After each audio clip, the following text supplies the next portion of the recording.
Please join us in welcoming co-founder and CEO of Treebo, Siddharth Gupta, and co-founder and CEO of Thrillophilia, Chitra Gurnani Daga, in conversation with Skift Asia editor Pidin Bhutia.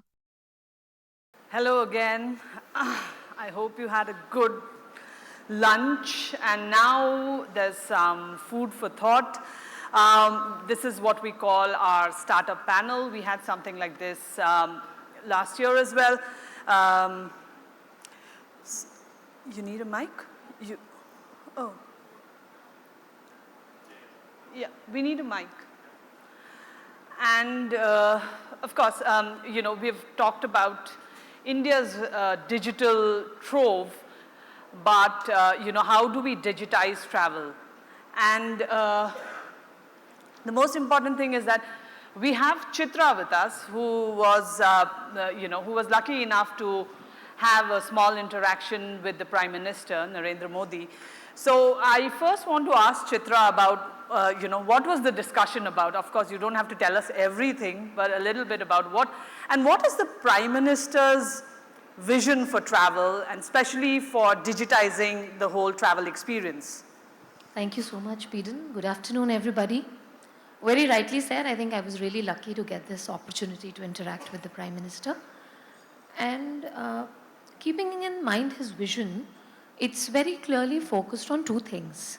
One is, how do we use technology, data, to digitalize the entire travel experience? And two, how do we empower the local communities, the artisans, the craftsmen, to promote the rich culture and heritage of India? I think the vision is divided into these two parts, and this is very well aligned with the way we've also been growing over the last many years, and the vision with which travel is now growing as a sector. For India, I think there's nothing better than the diversity, the culture that it offers, and how we are using technology and data to actually provide a seamless experience to the end user. I think the entire interaction was around these two elements. Okay, Siddharth, I know that, initially when you launched Treebo, you called it a digital hotel. And you often say that the Treebo team functions with the mind of an engineer and the heart of a hotelier. So what are some of the, strategies that have helped you to kind of differentiate your offerings in a market, in a hospitality market like India, which is so dynamic? Thanks, Pidin. Of course, I was shamelessly borrowing from the legendary Steve Jobs' words, not mine, but adapting it to our context. When we started Treebo at that time, we were obviously not the first ones or the only ones who were attempting to build a professional hotel brand in the economy segment of the industry. Many other companies had attempted to do so in probably 2 decades before us and had abandoned it or had moved on to the higher segments. And yet, when we looked at the opportunity, it still seemed to be alive. There was still a large number of mom and pop unorganized hotels in the economy segment and no brand. So there was something amiss, that there's opportunity, but people have abandoned it because the traditional models didn't work. So it was evident that we needed a new, completely innovative approach to address this huge opportunity. And while there were a lot of aspects to it, if I could summarize it in one phrase, what that approach was, it was to centralize and digitize. Mm-hmm. Basically, our idea was to take away a lot of the activities that happen at a traditional hotel at the unit, take it away from the unit, put it into a centralized structure and automate it and put a lot of technology to it, so that you are able to reduce the number of people and the skill level of people required at the hotel. And of course, if this was going to be the centerpiece of our strategy, we needed to own the technology rather than being dependent on third-party technology providers, because the applications were immense, right? So for example, revenue management was fully centralized. B2B sales was fully centralized with its own technology. Contract management with our 800 franchisees obviously is fully automated, and the settlements of whether it's a management contract or a franchised or a revenue share contract, that was fully automated. So several of these activities which in a traditional hotel would happen at the unit by people, we centralized them and automated them. And at the heart of it all was our core hotel management software called Hotel Superhero, which we created in-house. Yes. of course, both of you come from the startup culture. So, how do investors look at travel startups like yours? I mean, how harsh is the funding winter? Shall I take it? Yes, yes. I think there are two very attractive things that at least we offer, which companies of our likes would attract investors. One is the fact that we have a lot of digital audience, a lot of people who come on the website. More than 10 million users would have come on the website over the last few years. There's a lot of data, there's a lot of user behavior tracked, what they do, what they consume, what they like, right? And sitting on that data is a fantastic asset in today's world with data, AI, and tech coming in. The second thing that I think is very attractive and which would also attract all investors would be the fact that we are on the ground. So there are very few companies which have this beautiful combination of having the entire data and the digitalization on one side and actually being on the ground. And when I say on the ground, I mean who controls the experience? It is the end local service provider. But when it comes to India, it has to be a managed marketplace.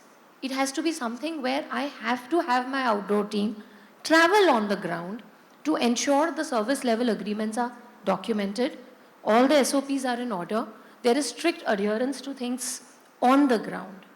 So having roots deep on the ground experience with data layer on the top, I think that's a fantastic combination. And companies which are having this kind of a combination in the travel space would necessarily attract investors. And investors see that as lucrative. Absolutely. I think a lot of investors find a lot of value in this combination. So that I think almost all travel entrepreneurs who were around and have gone through the pandemic would not really find anything like a funding winter worse than that. So, we have seen that ourselves, and therefore any other time in travel seems great. Right now in particular, I think historically investors have had a cautious optimism about travel, because while it seems to be universal and a very attractive consumer sector, the scale has always been questionable, especially in travel tech. I think that has started to change now with all the macro predictions that we've been speaking about and what lies ahead and the GDP growth, et cetera, which is benefiting travel. I think the sentiment has changed quite a lot, where now it's seen as a sector that can actually deliver scale, which wasn't the case earlier. So that, of course, when we talk about change, let's also talk about, when it comes to digital payments, we give, there are a lot of examples from China. Whether even, recently I was speaking to Trip.com, and he said that even the beggars in China have QR codes, and that's, how you pay them. But even digital payments are transforming the way in which Indians are making the transactions as well. And of course, you've tied up with PhonePe as well. So and when it comes to digital payments, I also want to understand from you the way in which Treebo is using WhatsApp more like an operating system than Absolutely. as a messaging system. So can you talk a bit about that as well? No, absolutely. It's very interesting. It is indeed true that often payments is spoken about as an area where India has seen a lot of innovation, and that's true with UPI in particular. I would say, to your point, I'm glad you asked both of those things together. We have actually seen something similar happen in terms of a very India-first revolution with WhatsApp, and you framed it perfectly. We actually see WhatsApp as an operating system and not really as a messaging platform. So just to give you some flavor, because look, we are a hotel company, and I guess a lot of people who are from hotel companies here would agree that unlike an OTA, it is harder for a hotel company to get the customers to retain their mobile app on their phones, because you compete with a lot of other apps for that real estate. And we realize that because the use case is less frequent compared to an OTA use case, for example. Correct. So we decided to build a lot of our customer flows on WhatsApp. So for example, things like, earlier I think Rafat was mentioning that, of course customer support bots being built is a very obvious thing when he was talking to Campbell. But surprisingly, if you think about it, hardly any hotels actually have their support automated on a support bot. It's still calling the front desk and someone helping you in a manual manner. Whereas we have built our entire customer support journey on WhatsApp, including things like, getting your invoice for a stay that you have completed, including things like modification of bookings. You can actually modify your own booking entirely on a WhatsApp bot that we have built, including things like, following up with customers for payments. To your question on payments, we've actually been able to combine the power of WhatsApp, payments, and our own in-house PMS, property management system, to create flows where humans don't need to call customers who have made pay at hotel bookings to confirm their bookings or to make payments. All of that is done automatically through a WhatsApp bot. So a lot of those flows, even staff training. So we've got a separate WhatsApp bot to train the staff that works at our 800 hotels in 110 cities on bite-sized training content, real-like content, which we deliver to them on the WhatsApp bot. And we engage with them in form of quizzes and in form of them getting points which they can redeem for free goodies when they get trained. So absolutely, I think WhatsApp has been truly a powerful product for us, and integrating it with our core technology has yielded amazing results. Chitra, while Siddharth was talking about the whole digital experience, now, when we talk about digital, then we are talking about minus human, right? But the human element is something that's very essential for the experiences sector. So while you might have digitized the whole thing, it's all about experiences, it's all about involving locals. So how do you work to balance the two? I think that is exactly what we do, balancing the two. I think at the end of it, when a customer is traveling, no matter how much tech I give him, that's just an enabler. What he feels at the end is what he gets on the ground by somebody else. And this somebody else is not me or my team, it is the actual service delivery person, right? Which in this case could be a local guide, it could be a local tour operator, it could even be the driver of a car who's actually taking him around for a sightseeing tour. So I think extremely important role is how do we onboard these operators? So we have a very strong onboarding process where the outdoor team would actually travel, meet the operators, look at the quality of experience that they will deliver, if required, audit a lot of things, document a lot of things with a standard operating procedure in place, write down the SLAs. There's an entire vendor management system application that they use where they need to see what's happening. How are their services being rated by the customers? They see their ratings are going down, they're getting penalties in the app, they can see that there, they're getting incentives on the app. Pretty much like how you see the Uber drivers actually getting onto an app and understanding the whole concept. So I think, again, tech plays a very critical role here. Without tech and training and audit processes in place, this cannot be achieved. But we cannot eliminate the fact that the end experience is in the hands of someone else. And therefore, the human interaction, the human touch is extremely critical, and we need to ensure that that has to be seamless. Yeah, while we are talking about the human element, Chitra, you've also managed to kind of, streamline this process of discovering and booking travel experiences, in a traditionally offline market, if I may call it. So, how did you do that for a market like India? And also, how did you manage to make it accessible to a population that is not as digitally savvy as your Gen Z and your millennials? So I think, again, human touch is very important here at this point of time. When somebody drops in an inquiry on the website or through some other channel, maybe through an offline travel agent, what this person, the typical Indian customer, when he asks for a package tour, is looking for assistance. This person is looking for an assisted buying process. He needs consultation on which destination to go, which hotel to stay, what are the activities that I need to do. Simple examples like me proposing you to go to a mosque on a particular day when the mosque is closed. And we've had instances where people book things in a certain itinerary and those things are not feasible, right? So then comes an entire process of feasibility in the story. So the first part is about consultation and recommendation, which the Indian traveler wants. And then comes the second part, which is the feasibility of the entire recommendation. So it's genuinely speaking not a simple process where I recommend you that you should do a trip to Europe and we just book it like that. I think there's a lot of personalization and customization involved where the traveler today is asking that, you know, I want to do this, this and this. On one day, I want to do these 3 things. You know, customers tell us that we want Indian masala chai in the resort in Phuket. And that's the level of personalization that people are asking. And we end up catering to that. So it's the entire package story is about customization, it's about consultation, and it's about making that experience seamless for the end user. So, yeah, I mean, like, you know, so that this is a question for both of you. You talked about seamless, you talked about the Indian traveler. So, if I have to kind of encapsulate and explain to the audience here, so what does the Indian traveler want besides masala chai? You know, again, I'll borrow someone else's words, this time Jeff Bezos's, who in one of his shareholder letters said, customers are divinely discontent. So I wouldn't pretend to know for good what they want.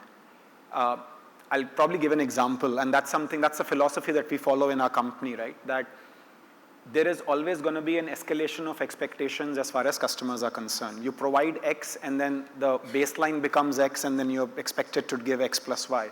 Think of how we, for example, interact with, let's say, our Uber drivers. You know, there was a time when Uber seemed magical, that I press a few clicks on my phone and the car arrives. That's a big deal in itself. And now if an Uber driver calls you for the last mile directions, that seems like a nuisance. Right? So there is always an escalation of expectations that happens in any service industry. Ours is no different. At this point in time, at least based on our experience, what we see, what customers want in our segment, and probably true for the industry in general, is experiences. For sure, they want, if I could, you know, oversimplify it, they want Instagrammable moments. They want opportunities to be clicked. Social media brands. Absolutely. They want those bragging rights. They want the ability to show off to their friends and family. And I think they definitely want to interact a little less with humans in interactions which are unnecessary and painful. And to that extent, I'll differ a little bit with Chitra. I mean, maybe it differs depending on the type of touch point you are at. But if I'm calling customer support, that is going to be the worst 20 minutes of my day. Right? Exactly. If I have to wait for a human to assist me. That is if you get them within those 20 absolutely, minutes. Right? So I think people are expecting things to happen magically through a few clicks on the platform of their choice, and they're looking for experiences. What about you, Chitra? I mean, like you are, you know, from an experiences, now you are building something like a total package. So is this something that the consumer wants? So we do have an increasing audience for people who want to do it themselves. They would want to come on the website, book the experience and move out and have minimal interaction as possible. This is the new age audience, the millennials, the Gen Z. However, the audience which is above age of 35 has made enough money in life, has less time now, are the ones who want an end-to-end solution. And I agree with you, Siddharth, that they also want less interaction.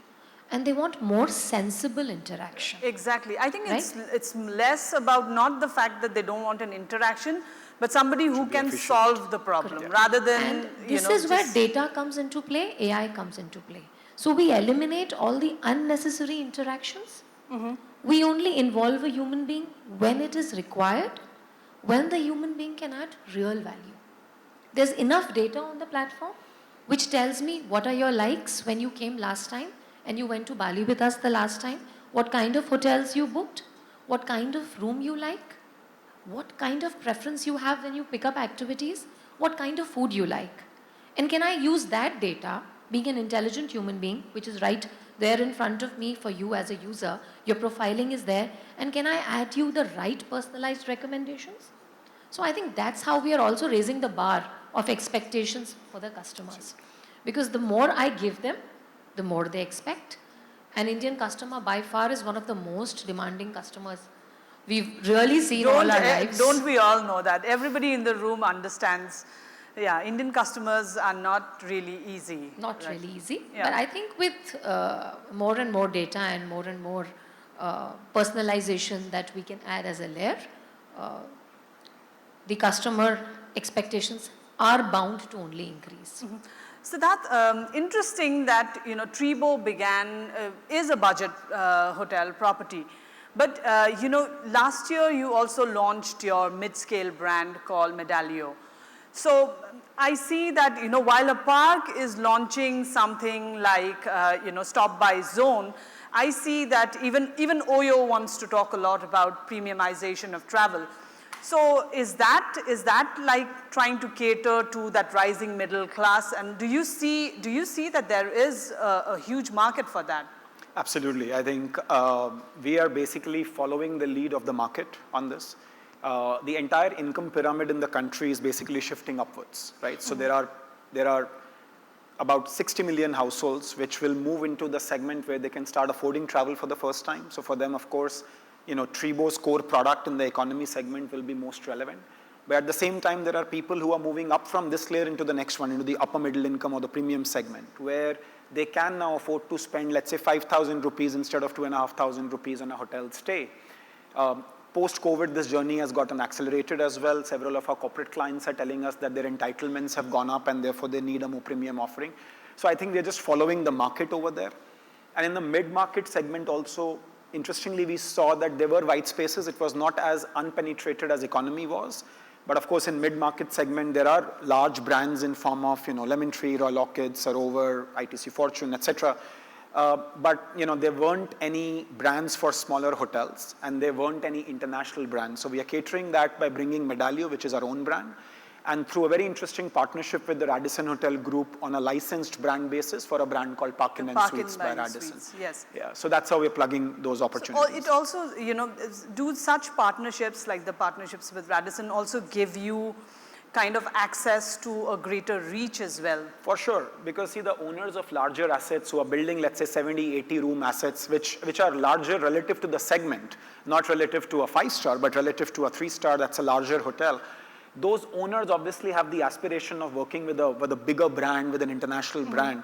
And with a brand like Radisson, which has enjoyed 25 years of stellar reputation in India, that obviously opens doors for us, which our own brands could not have accessed. So it becomes a win-win. Chitra, as you are also, carving out itineraries and, including niche experiences, do you also see that, Indians are wanting to be, more premium travel is in? Absolutely. I think affordable luxury is the next in thing. Something which is aspirational luxury. People who are right now in the affordable segment but really want to move to the next segment of luxury, and that's increasingly increasing. And what are their demands like? Because when it comes to luxury, then people also feel there's a certain sense of entitlement I as think well. this particular class looks for value deals. So they're really looking for getting more value by giving a little more money. And that's what is affordable luxury essentially. Siddharth, I want to ask you something about, the Indian traveler is fickle. They will go where, they get the best deal. It's always about bang for your buck. So, while the Marriotts may have Bonvoys and Accor may have their loyalty programs, how does a budget brand like yours, cater to ensure that you get return travelers? And do you have a loyalty program in mind for Treebo? Absolutely. I think the answer doesn't vary too much. End of the day, you need to offer value to retain customers.